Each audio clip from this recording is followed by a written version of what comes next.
Welcome. I'm Sylvia Richardson, and I'm live at the People's Social Forum. This is our closure, and it's been a journey to get to this moment. And I'm here with my dear friend Rashi, who has been the mastermind in so many ways of many of the unfoldings that have taken place today. So please, Roger, I just want to honor you first for the great work that you've done. Thank you very much. And I know that this is a work that comes from your heart.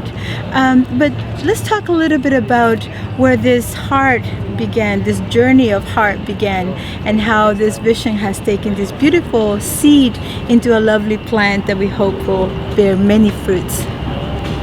Well, this particular journey actually started 3 years ago.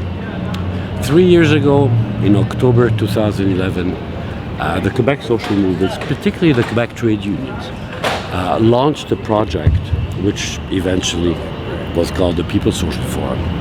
They felt that the time had come to begin developing some forms of common fronts and some form of unity of action with movements from outside Quebec against the right-wing government in Ottawa and against austerity measures. And they launched a call. The women's movement in Quebec thought it was a great idea, the community movement as well, the housing groups, and then we started working with various people from outside Quebec. We had a tremendously good response from First Nation activists. And then when Idle No More happened, that brought into this movement a lot more grassroots First Nation organization, and of course the Quebec student movement sort of woke up hundreds of thousands of people. And I think these two movements provided a little bit the foundation for what we've seen today. We in Latin America say the vitamin E, that energy that sustains the movement often is, the heart, the place where we all see each other and recognize each other, sometimes perhaps for the first time. We've lived in a society that has been constantly presenting our world from a place of scarcity. There's little of this, there's not enough money for proper wages for workers, there's not enough money for, a public health. And so there's always a sense of there's not enough. But when I see here, when I'm standing here, I see an abundance. I see an abundance not only of, people's commitment that come from the heart, that something else is possible, that, that the world can be as we imagine it, that co-creation begins with us. So I'm curious to know what was the one, there's been many things that have impressed me, but perhaps there was something that has stayed with you from this social forum, that maybe from some of the conversations or sharings or teachings that you attended while you were here? I think what amazed me really is the kind of understanding that has been developing for the past 3 years, but that has come to sort of a fruition at the social forum. When you get people from around the country that have had no prior history of talking to each other, have had no prior history of common action, you never know exactly how that whole thing is going to gel. But I think the understanding, the friendship, the solidarity, the spirit that we've seen in the social forums worldwide kind of descended on this one, and impregnated everybody. So we've seen for the first time people from the depth of Quebec City, the North Shore of Quebec, for the first time talking with activists such as yourself from Vancouver, people from Halifax talking with activists from Northern Alberta, people active on pipelines from the First Nations talking with people active on pipelines in Quebec. And I think this kind of spirit of openness is the tremendous legacy of this forum. I was thinking about one of the workshops that I attended. We were invited to imagine, if our social forum, this beautiful thing that we're trying to create, this idea of creating, as one of the interviews I did with the Indigenous people, they keep saying, of one mind, but that means, having an alignment between your heart and your head, right? So one mind means a good heart, but also a good head, right?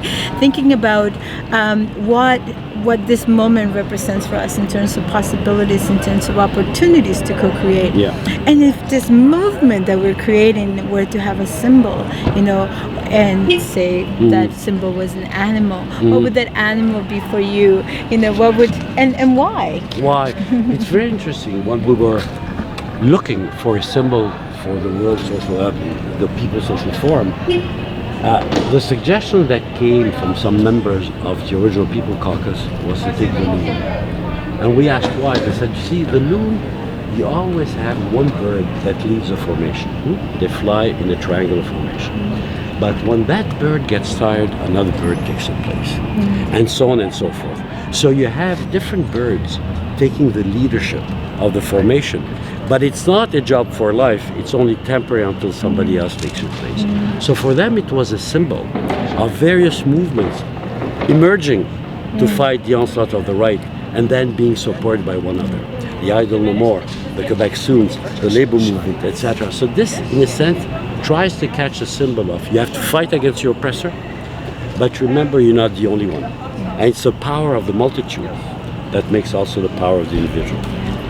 I was thinking that in terms of the metaphor, for me it was this idea that the consciousness, of how we see the world affects how we walk upon the world, what we see, in front of us, how we receive others, right? Yeah. And so I was thinking that, to me, this idea of leadership not being something of a hierarchical order, but something that we recognize as responsibility. The caring of the group. The way we take care of each other, the way we take care of of our loved ones. And so, what I think we really have created here is the seeds of a radical love.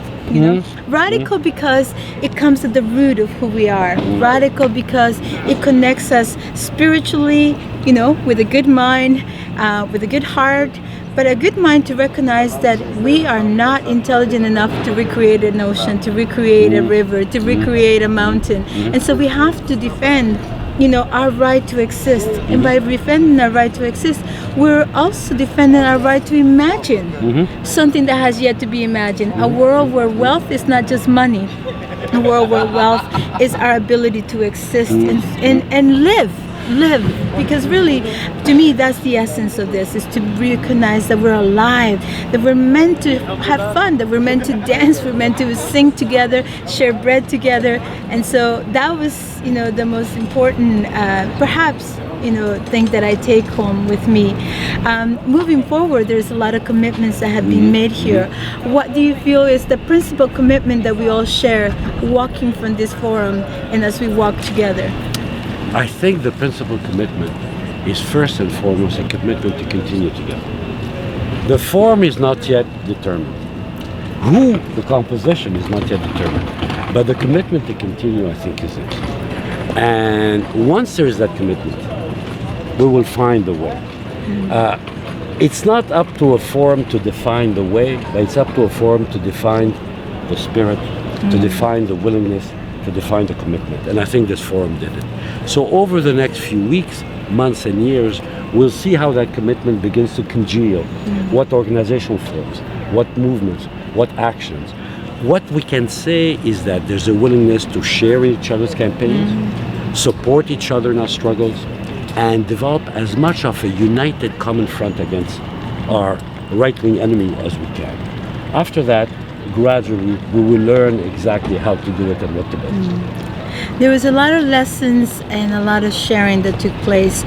What would you say to our audience who may not have been able to attend this forum, but perhaps, how do we share the spirit that we have, nurture at this forum? Of course, a forum can only bring so many people together. It can bring a few thousands, tens of thousands, whatever. We've had maybe 6,000 or 7,000 at this forum. But the key is to share in the spirit. The key is to participate in struggles in your own community. The key is to participate in collective struggles. Once we do that, the spirit of the forum takes on a completely different aspect. So we might have been a beacon of hope, but that beacon of hope can only materialize when each of you participates in the struggle and helps the movement to go forward. We began our walking together with Indigenous groups here in Canada in, Turtle Island, by recognizing that this teaching of terra nullius, this idea that these were barren lands, that there was no one here, is a way to naturalize and legitimize colonization and the displacement of many indigenous people from their lands. And so we began walking from there, and as we move forward, I think one of our commitments is to recognize that how we understand what has been constructed as the cultural nation, right? Because in the culture, in this idea of culture, we hide the fact that there are political decisions being made every day that deny visibility of peoples of this land. And so I think what we take, for me, the commitment we take is to realize that this is a political, as well as a culture, as well as a spiritual, as well as a material journey that we're engaging in. To recognize that those decisions are not accidental, that those decisions, take our sometimes implicit consent, right? Because I didn't participate, I wasn't invited, but still, it is our invitation and it is our responsibility to participate and to transform those politics of exclusion, those politics that naturalize and legitimize, the exploitation, not only of the land, but of the people of this land. Absolutely. And as you know very well, because you helped us frame it, in the Charter of the People's Social Forum, there's an explicit recognition of the role of First Nations. There's an explicit rejection of terra nullius. There's an explicit rejection of the doctrine of discovery. In other words, the social forum is based on the recognition of the full right of First Nation to this land. And I think it's a historic commitment, because all the groups, all the 100 and some groups that have participated in the social forum have all recognized that as a basic key foundation upon which we can begin building real solidarity across Canada. And I think that's a fundamental thing. Thank you so much for all your work. Thank you. Thank you very much. It's been a beautiful journey. Thank you. Thank you. And to all of you watching this video, please receive the invitation and show up, because that's where we begin. Sometimes we don't know yet, we don't have the words to articulate what we're feeling, but being there, being present, is the first step to accepting that invitation to transform, to co-create, and to imagine a world that has justice for all sentient beings, for all beings.